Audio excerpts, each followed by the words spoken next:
अकाल सूखा कि इतने में ही सब जीव जंतु मनुष्य शरीरधारी बहुत मर जाते हैं। भयंकर सूखा, गर्म वायु तपती हुई, बचना मुश्किल है। उसी के घर्षण से दावानल बड़े बड़े वनों में आग लग जाती है। पानी बूंद नहीं, न तालाब में, न कुआं में, न सरोवर में, न सरिता में, सब उष्ण ताप से सूख जाता है। बिना पानी के, बिना अन्न के तड़प तड़प करके जीव मरते हैं। कितना भयानक कष्ट है प्रलय में। हमें तो कष्ट ही कष्ट है।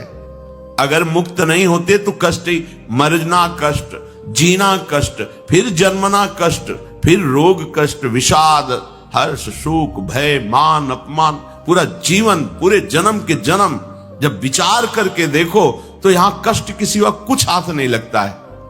पूरा जीवन हो गया कमा के, मर गए, फिर कुछ नहीं, फिर नई पढ़ाई, नई योग्यता, नया धन, नया परिवार, फिर मर गए, फिर न, कब से चल रहा है। भगवत प्राप्ति अनिवार्य है। अगर ये सुनकर के तुम्हें भय नहीं लग रहा तो भगवान की माया ने विशेष जकड़ रखा है। कहां हम जाएं? एक ही जगह है, भगवान की शरण। हमारी कितनी दुर्गति है, हम सोच नहीं पा रहे। कब मर जाए कोई पता नहीं। कोई हमारा मित्र है, पता नहीं। हम जिसे मित्र समझते हैं वो धोखा दे रहा है, वो शत्रुता का कार्य कर रहा है। जिसे हम सगे संबंधी वो सब स्वार्थ में। कौन है मेरा, क्या है मेरा? विचार करोगे तो अभी भयभीत हो जाओगे।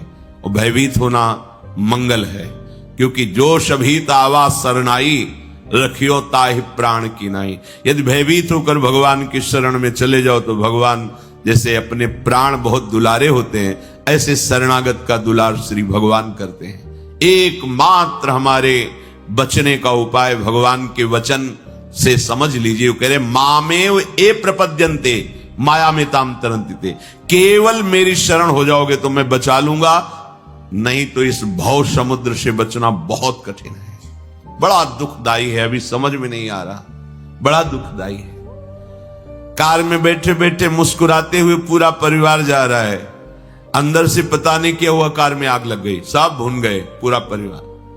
प्रतिपल भय, प्रतिपल दुख, प्रतिपल अशांति, मृत्यु हमारे सिर पर सवार रहेगी जब तक भगवान नहीं मिल जाते। यही अवसर है, मनुष्य जन्म में आप भगवान को प्राप्त कर सकते हो।